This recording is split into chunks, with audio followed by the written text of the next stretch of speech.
Hello learners, welcome back to my channel. This is Dave. Today you're going to learn conditional sentence. খুব মজার একটা lesson. অনেক কিছু শিখতে পারবেন। এটাকে ইংরেজি আমরা যখন স্পোকেন ইংলিশ শিখতে যাই আমাদের এই কন্ডিশনাল সেন্টেন্সগুলো অনেক ইউজ করতে হয়। আমরা যখন কোনো পরীক্ষা দিতে যাই সেখানে কন্ডিশনাল সেন্টেন্সগুলো এক্সামে আসে and it's very useful. Native speaker they use a lot. So আজকে আমরা এই লেসনটির মাধ্যমে অনেক কিছু শিখতে পারবো। যেগুলা বাস্তব সেগুলো আমরা শিখতে পারবো, কি যেগুলা রিয়েল পসিবল সেগুলো আমরা শিখবো, অ্যান্ড আমরা শিখবো হচ্ছে যেগুলা not real are not likely to happen, যেগুলো আর হবে না, যেগুলো আমরা অতীতের কথা বলি। অ্যান্ড কন্ডিশনাল সেন্টেন্স হচ্ছে যদিটা থাকবে, প্রত্যেকটা বাক্যের আগে যদি থাকবে। আমি যদি যেতাম সে খুশি হতো, আমি যদি একটু ভালো মতো পড়াশোনা করতাম ভালো রেজাল্ট করতে পারতাম, সে যদি আসতো আমি পার্টিতে যেতাম, সে যদি আমাকে ফোন করতো তাহলে আমি যেতাম। এই ধরনের অনেক ধরনের কথা আমরা যদি দিয়ে conditional, if this thing happen that thing will happen, right? যদি এটা ঘটে তাহলে এটা ঘটবে। এই ধরনের সেন্টেন্সগুলো আমরা শিখব। সো তারা হচ্ছে 0, 1, 2, 3 চারটা conditional sentence. So let's get started. Okay, first one আমরা এটাকে বলি জিরো কন্ডিশনাল সেন্টেন্স। এর স্ট্রাকচারটা হবে if plus present simple, right? Present simple তো আমরা জানি, অ্যান্ড প্রেজেন্ট সিম্পল। সো এখানে দুইটা ক্লোজ থাকবে, একটা হচ্ছে সাবঅর্ডিনেট ক্লোজ আর একটা হচ্ছে মেইন ক্লোজ। সো আমরা কখন জিরো কন্ডিশনাল সেন্টেন্স স্ট্রাকচারটা আমরা ইউজ করব? when you talk about something that is true in general or scientific fact. You can say there scientific fact or true in general, যেটা চিরন্তন সত্য, যেটা আমাদের অভ্যাস, রাইট? চিরন্তন সত্য, যেগুলো কখনো আর পরিবর্তন হবে না এবং পরিবর্তন করা সম্ভব না। Let's get some example. If you freeze water, it turns into ice. আপনি যদি কি পানিকে অনেক ঠান্ডা করেন, আপনি যদি পানি ফ্রিজে রেখে দেন তাহলে কি হবে? পানি কিন্তু বরফে পরিণত হবে। এটা কি সায়েন্টিফিক ফ্যাক্ট? এটা আপনি চাইলে কিন্তু পরিবর্তন করতে পারবেন না। সো এটা হচ্ছে জিরো কন্ডিশনাল। স্ট্রাকচারটা হচ্ছে if plus present simple and পরে ক্লোজটা হচ্ছে present simple. Second one, if you boil or heat the water, আপনি যদি এখন আবার পানিকে গরম করেন, ইট evaporates হচ্ছে কি বাষ্পে পরিণত হওয়া, যেটা দেখবেন যে আকাশে উড়ে যায়। যদি আপনি পানি গরম করতে থাকবেন যেখানে ধোঁয়া হিসেবে ধোঁয়া আকারে উড়ে যায়, দেখেন evaporates একটা গুড ওয়ার্ড, বাষ্পে পরিণত হওয়া, evaporates বাষ্পে পরিণত হওয়া। Second one, if we sneeze a lot, right, we usually catch or pick up the cold, or we usually catch or pick up cold.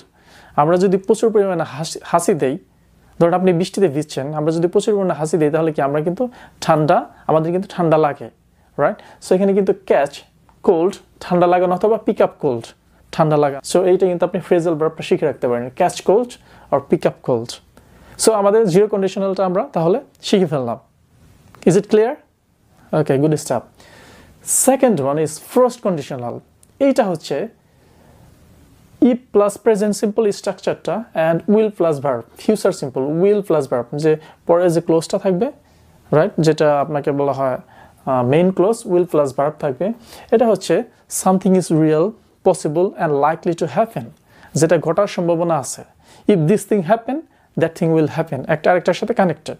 So মনে রাখবেন যে ফার্স্ট কন্ডিশনাল হচ্ছে if plus present simple and future simple will plus verb, right? Something is real or something is possible or likely to happen. মনে রাখবেন যদি এইটা ঘটে তাহলে এটা ঘটবে। I will clear in a minute by giving some example. Right. For instance, if you watch my videos, আপনি যদি আমার ভিডিও অথবা লেসনগুলো দেখেন, you will improve your English. আপনি কি আপনার ইংলিশে যে স্কিলটা আছে সেটা কিন্তু ইমপ্রুভ করবেন, রাইট? আপনার ইংলিশের স্কিলটা কি ভালো হবে। So it's likely to happen, ঘটার সম্ভাবনা আছে, ইটস পসিবল, রাইট? আপনি যদি প্র্যাকটিস করেন প্রতিদিন। ইফ ইউ স্টাডি হার্ড, আমি এক্সাম্পলটা প্রায় দিয়ে থাকি, if you study hard you will make a good result, কি আপনি ভালো রেজাল্ট করবেন। So if this thing happen that thing will happen, যদি আপনি ভালো মতো পড়াশোনা করেন তাহলে কি আপনি ভালো রেজাল্ট করবেন।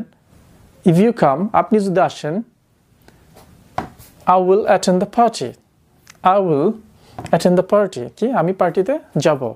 দেখেন যদি এটা ঘটে, আপনি যদি আসেন তাহলে আমি পার্টিতে যাব। সো ফার্স্ট কন্ডিশনাল মনে থাকবে। নেক্সট ওয়ান, সেকেন্ড কন্ডিশনাল আমি আপনাকে একটা কথা বলে রাখি, আপনি যতই নিচের দিকে নামতে থাকবেন ততই ঘটার সম্ভাবনা অনেক কমে যাবে, মানে রিয়েলিটি থাকবে না। সেটা হতে পারে যে আপনি যেটার ঘটার সম্ভাবনা নেই, রাইট, ইটস টু লেট। হয়তো আমরা সেটা ইমাজিনারি হবে, হাইপোথেটিক্যাল হবে, যেটা আমরা অনেক অনুতাপ করি, সেটা হচ্ছে পাস্টের দিকে যাবে। সো আপনি যতই কন্ডিশনাল সেন্টেন্স উপর থেকে নিচের দিকে যাবেন, যে আস্তে আস্তে সেটা ঘটার সম্ভাবনা আর নেই, কারণ সেটা অতীত হয়ে গেছে। অতীতকালের কথা আমরা সাধারণত কি রিগ্রেট করি, অনুতাপ করার জন্য কিন্তু ইউজ করি, রাইট। তো সেকেন্ড কন্ডিশনাল হচ্ছে স্ট্রাকচারটা হচ্ছে if plus present simple wood and second one হচ্ছে দ্য ক্লোজটা হচ্ছে উড অ্যান্ড ভার্ব। এটা হচ্ছে কি আনলাইকলি টু হ্যাপেন, যেটা ঘটার আর সম্ভাবনা নাই, অথবা ইম্পসিবল অর ইমাজিনারি, যেটা আমরা শুধু কল্পনা করতে পারি, রাইট। ইম্পসিবল, যেটার ঘটার কোনো বিন্দুমাত্র সম্ভাবনা নেই। So second conditional is structure if plus present simple would plus verb.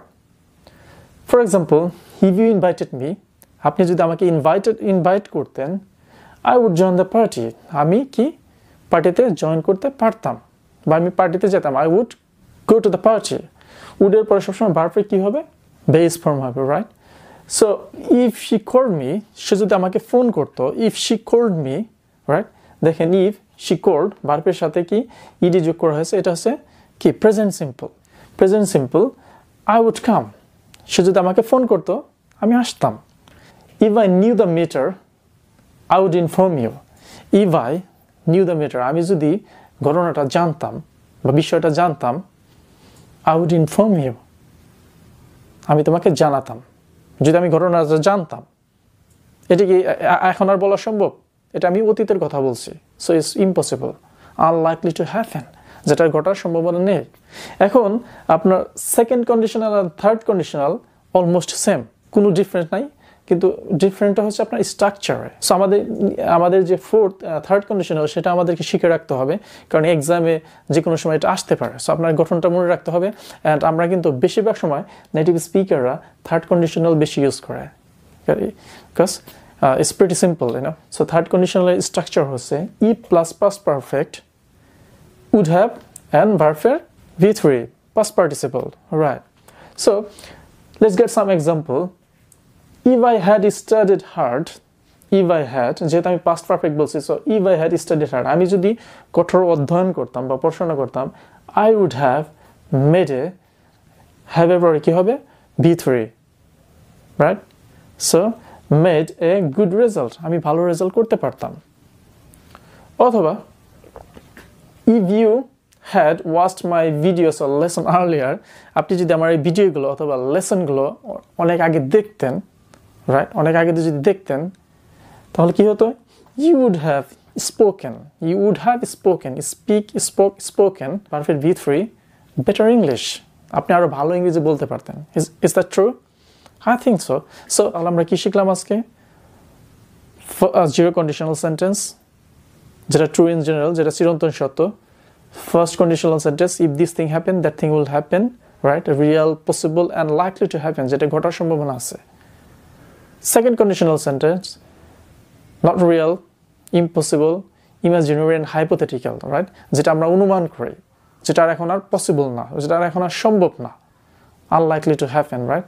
So second conditional and third conditional, they are same, that structure দ্বারা একটু ভিন্ন। So thanks for watching my video. যদি আমার এই ভিডিওটি একটু ভালো লেগে থাকে তাহলে অবশ্যই like, comment, share and subscribe করবেন, এবং পরবর্তী ভিডিও লেসন সবার আগে পেতে বেল আইকনটা অন করে রাখবেন। ভালো থাকবেন, সুস্থ থাকবেন, দেখা হবে নেক্সট কোনো লেসন নিয়ে। Bye for now, see you next time, bye bye.